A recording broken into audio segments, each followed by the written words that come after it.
特朗普呢一邊做嘢以爛尾見稱，咁咧走去親美，亦都未必咧係一件好安全嘅事。其實而家呢個世界啊個局勢，其實對於大多數嘅國家嚟講係好不安定，尤其是係喺西方陣營呢一邊，尤其是係民主國家。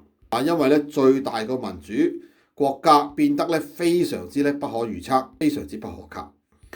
我哋近呢幾個月咧亦都少咗同大家咧講國際局勢嘅原因嚇，主要亦都係呢度，就係因為其實個國際局勢太差啦。基本上美國你真係可以用冇眼睇嚟形容。好啦，不過好就好在咧，其實咧嗰個叫做國際關係咧係有機會修正㗎。只要美國咧個政權嘅更替係經常咧都發生，甚至乎你可以話係恆常發生添。咁所以睇翻最近呢個情況，其實而家嗰個局勢會再改變機會亦都相當之高。